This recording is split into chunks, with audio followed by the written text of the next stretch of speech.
नमस्कार दोस्तों, स्वागत है आपका अपने YouTube चैनल पर। मैं गौरव आप सभी का बहुत बहुत स्वागत करता हूं। आज हम देखेंगे 25 जून का करंट अफेयर। चलिए, यह दोस्तों आपने इस चैनल को सब्सक्राइब नहीं किया है तो चैनल को सब्सक्राइब कर लें और बेल आइकन हिट कर दें, जिससे आपको नोटिफिकेशन मिलता रहेगा वीडियोस का। चलिए शुरुआत करते हैं आज के करंट अफेयर की। आज हम देखते हैं 25 जून का डेली करंट अफेयर। पहला क्वेश्चन है आज, हाल ही में जापान द्वारा टोनोशिरो द्वीप का नाम परिवर्तित करके क्या रख दिया गया है? तो जापान ने इस द्वीप का नाम कर दिया है टोनोशिरो सेनकाकू द्वीप। ध्यान रखिए, ठीक है ना। टोनोशिरो सेनकाकू द्वीप, टोनोशिरो नाम था, इसको सेनकाकू, यहीं पर सेनकाकू द्वीप है इसके पास। ये ईस्ट चाइना सी में पड़ते हैं ये द्वीप, ईस्ट चाइना सी। चाइना और उसके आपका चाइना के बीच में ये विवादित द्वीप है और ताइवान के बीच में भी विवादित द्वीप है टोनोशिरो द्वीप। ईस्ट चाइना सी में पड़ता है। सेनकाकू एक निर्जन द्वीप है सेनकाकू द्वीप के पास, तो इसका नाम रख दिया इन्होंने टोनोशिरो सेनकाकू द्वीप। राइट, चलिए ध्यान रखिएगा। नेक्स्ट हम देखते हैं क्वेश्चन नंबर 2, हाल ही में चीन द्वारा संयुक्त राष्ट्र की किस संधि में प्रवेश का निर्णय लिया है? तो चीन ने संयुक्त राष्ट्र की जो संधि है उसमें शस्त्र व्यापार संधि, कौन सी? संयुक्त राष्ट्र की शस्त्र व्यापार संधि में क्या किया है? प्रवेश किया। ये 2014 में लागू हुई थी। यानी जो आपके पारंपरिक हथियार होते हैं उनके व्यापारों को, उसकी बिक्री को ये क्या है, ये संधि विनियमित करती है। राइट, घरेलू व्यापार पर कोई प्रतिबंध नहीं लगाती, लेकिन राष्ट्रीय अंतर्राष्ट्रीय व्यापार जो होता है अंतर्राष्ट्रीय, उस पर क्या है, निगरानी रखती है ये। ठीक है, इसमें क्या है कि पिछले साल इससे यूएसए संधि से अलग हो गया था और इस साल चाइना ने ये घोषणा की है इस संधि में शामिल होने की। इसको ध्यान रखिए, ये संधि 2014 में लागू हुई थी। ठीक है, नेक्स्ट हम देखते हैं क्वेश्चन नंबर 3 आज का। हाल ही में चर्चा में यहाँ पर क्वेश्चन नंबर 2 में यहाँ समझ लें कि जो यूएन है, संयुक्त राष्ट्र, यूएन की स्थापना कब हुई थी? 24 अक्टूबर 1945 को। इसका हेडक्वार्टर कहाँ पर है? न्यूयॉर्क में। और इसका प्रमुख यूएन का महासचिव कौन है अभी? Antonio Guterres. यहाँ पर ध्यान रखिएगा, इम्पोर्टेंट है, पूछ लिया जाता है, इसलिए मैं बता देता हूँ। राइट, चलिए। और ऑफिशियल जो लैंग्वेज हैं, 6 ऑफिशियल लैंग्वेज का यूज होता है, Arabic, Chinese, English, French, Russian and Spanish का। 193 इसमें क्या है, सदस्य हैं। कई बार मैंने ये बताया है आपको, 2 ऑब्जर्वर स्टेट हैं। चलिए नेक्स्ट क्वेश्चन नंबर 3, हाल ही में चर्चा में रहा कुंभकार सशक्तिकरण कार्यक्रम किस आयोग द्वारा शुरू किया गया है? कुंभकार सशक्तिकरण, तो ये खादी और ग्रामोद्योग आयोग के द्वारा विकसित किया, khadi and village industry commission के द्वारा। ठीक है, khadi and village industry commission. इसका ये जो आयोग बना था वो बना था khadi and village industry commission act 1956 के तहत, एक्ट 1956 के तहत ये बना था। राइट, और इसकी जो शुरुआत हुई थी वो कब से? एक्ट का ध्यान रखें, 1957 ईयर की बात करेंगे तो 1957 में इस आयोग का गठन हुआ। और ये किस मिनिस्ट्री के अंदर काम करता है? तो ये मिनिस्ट्री ऑफ एमएसएमई, यानी माइक्रो स्मॉल एंड मीडियम, सूक्ष्म लघु और मध्यम उद्यम मंत्रालय के अधीन ये कार्य करता है। एमएसएमई का मतलब क्या होता है? Micro small and medium enterprise, सूक्ष्म लघु और मध्यम उद्यम। इसका जो हम बात करें हेड ऑफिस, केवीआईसी का हेड ऑफिस की बात करें तो मुंबई में है। इसके 6 जोनल ऑफिस भी हैं। 6 जोनल ऑफिस हैं, वो कहाँ हैं? दिल्ली में, एक भोपाल में, बेंगलोर में, कोलकाता में, मुंबई में भी जोनल ऑफिस भी है और गुवाहाटी में 6 हैं। 28 राज्यों में इसके ऑफिस हैं। नेक्स्ट देखते हैं, हाल ही में चर्चा में रहा मकाऊ किसकी प्रजाति है? मकाऊ, ये तोते की प्रजाति है मकाऊ, विदेशी तोते होते हैं। अभी हाल ही में क्या हुआ था कि जो राजस्व का खुफिया निदेशालय है उसने बांग्लादेश से कुछ लोग कोलकाता इन तोतों को लेकर के आ रहे थे। ये तोतों की विदेशी प्रजाति है मकाऊ, इसकी तस्करी कर रहे थे, तो उनको पकड़ा, इस वजह से ये चर्चा में रहा। और ये हमारा वन्य जीव संरक्षण अधिनियम 1972 के तहत इनको संरक्षण प्राप्त है और साइट्स के अधीन, साइट्स की अनुसूची 1 में भी ये साइट्स के अधीन भी इनको क्या है, प्रतिबंध है। इनके अंतर्राष्ट्रीय राष्ट्रीय व्यापार पर क्या होता है, प्रतिबंध होता है। ये पकड़े जाओगे तो सजा भी होती है, इसमें ध्यान रखिएगा। ठीक है। साइट्स एक कन्वेंशन है वन्य जीवों और वनस्पतियों की लुप्तप्राय प्रजातियों में अंतर्राष्ट्रीय व्यापार पर कन्वेंशन, साइट्स का मतलब होता है। इंग्लिश में इसको बोलेंगे, साइट्स की फुल फॉर्म आप ध्यान रखिए, साइट्स। ठीक है। तो इसकी full form the convention of international trade in endangered species of wild fauna and flora, ध्यान रखिए, right, wild flora and fauna, fauna and flora, right. तो इसलिए ये तो मकाऊ, ध्यान रखिए क्या है, ये तोते की प्रजाति है, ध्यान रखना इसको। नेक्स्ट हम देखते हैं क्वेश्चन नंबर 5। हाल ही में केंद्रीय मंत्रिमंडल द्वारा यूपी में किस हवाई अड्डे को अंतर्राष्ट्रीय हवाई अड्डा घोषित किया गया है? तो ये बस ज़रा सा ध्यान रखें, कुशीनगर हवाई अड्डा को इंटरनेशनल एयरपोर्ट घोषित किया गया, मंजूरी दे दी गई है इसको। Question number 6। हाल ही में कोऑपरेटिव बैंक की जिम्मेदारी किस संस्था को सौंपी गई है? तो कोऑपरेटिव बैंक की जिम्मेदारी आरबीआई को सौंपी गई है। ठीक है। तो आरबीआई के बारे में मुझे आप कमेंट करके बताइए कि आरबीआई के जो गवर्नर हैं वो अभी कौन है। चलिए मैं ही बता देता हूँ, शक्तिकांत दास हैं। इसका हेडक्वार्टर कहाँ है? मुंबई में है। ठीक है। आरबीआई एक्ट 1930, इसका जो आरबीआई का गठन हुआ था वो आरबीआई एक्ट 1935 के तहत हुआ था। ठीक है। और इसका स्थापना जो हुई थी वो 1 अप्रैल 1935 को इसकी स्थापना हुई थी, ध्यान रखिए। इसमें क्या होता है कि एक जो होता है गवर्नर होता है, जिसका नाम मैंने शक्तिकांत दास बताया, 4 डिप्टी गवर्नर होते हैं, ध्यान रखिए। तो अभी फिलहाल में NS Viswanathan, BP Kanoongo, MK Jain और माइकल देवपात्रा क्या हैं, इसके डिप्टी गवर्नर हैं। नेक्स्ट हम देखते हैं, हाल ही में जारी टीबी रिपोर्ट 2020 में बड़े राज्यों में सबसे सर्वश्रेष्ठ प्रदर्शन करने वाला राज्य कौन सा है? गुजरात है। छोटे राज्यों में सबसे अच्छा प्रदर्शन किया है त्रिपुरा ने, और केंद्र शासित प्रदेशों में दादरा एवं नगर हवेली।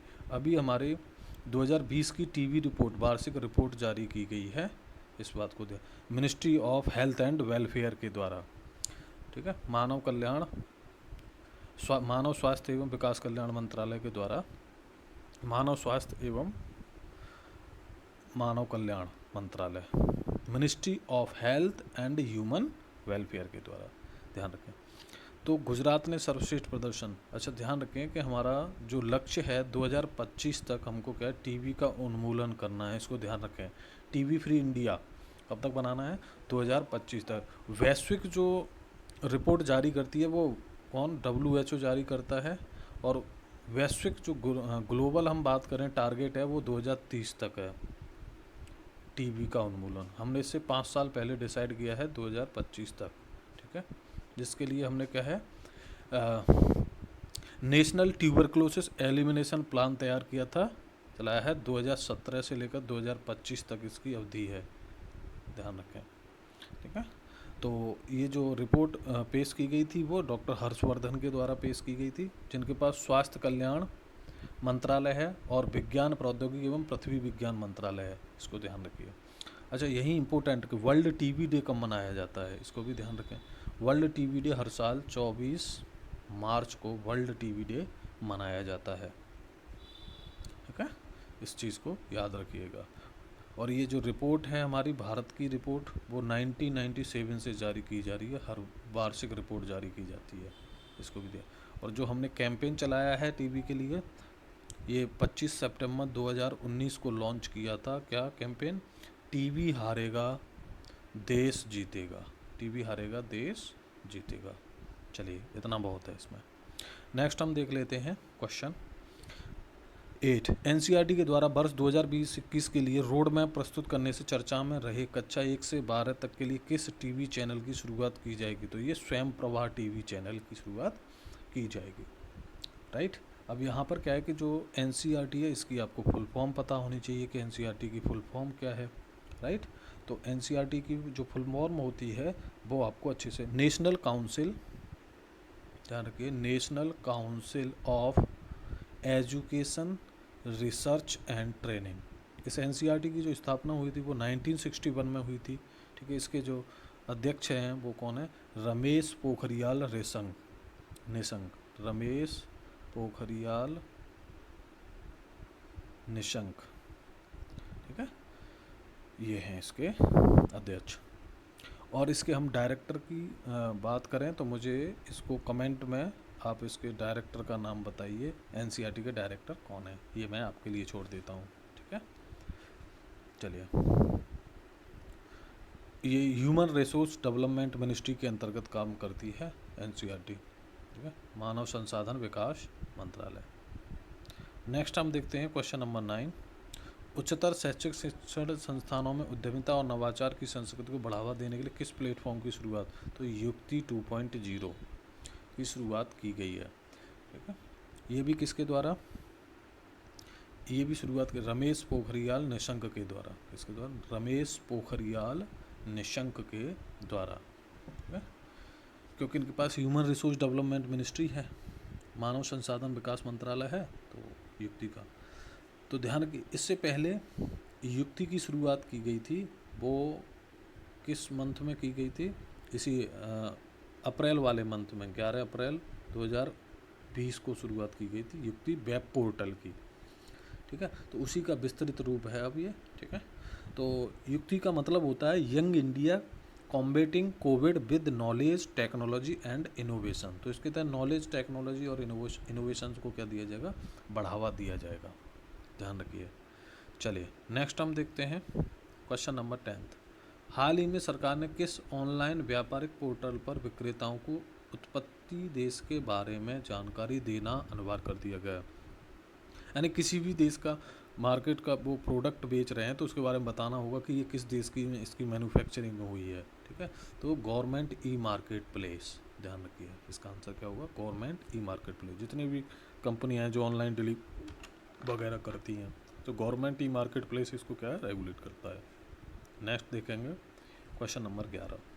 हाल ही में अमेरिकी प्रशासन द्वारा आईटी क्षेत्र से जुड़े उच्च पेशेवर लोगों के लिए किस वीज़ा को सस्पेंड कर दिया गया? तो ये H1B वीज़ा है। ये H1B जो आईटी प्रोफेशनल होते हैं, इंफॉर्मेशन टेक्नोलॉजी में जो काम करते हैं, वो यूएसए में नौकरी के लिए जाते हैं, तो उनको ये वीज़ा की ज़रूरत पड़ती है। तो दिसंबर तक क्या है, इस एंड तक इसको अभी सस्पेंड कर दिया गया है।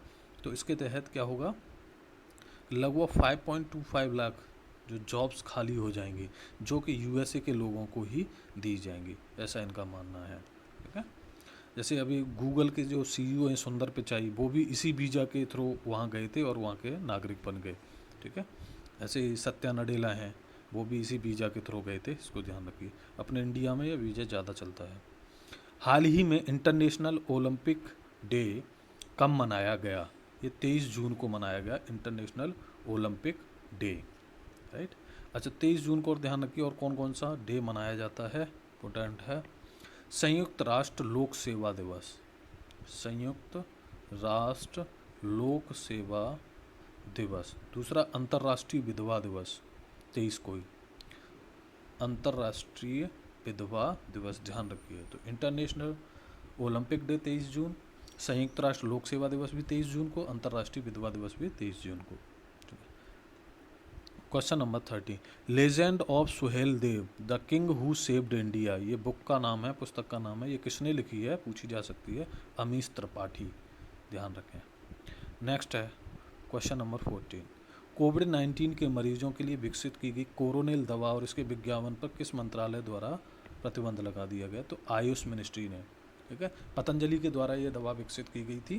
ठीक है, लेकिन सरकार ने इस पर अभी क्या है? प्रतिबंध लगा दिया है, क्योंकि पूरी जांच पड़ताल होगी इस दवा की, उसके बाद ही इसको मतलब मार्केट में लॉन्च किया जाएगा। ठीक है, तो अभी तक जो है 2 ही दवाओं को हमारे जो drug controller general of India है उसने 2 ही दवाओं को दिया,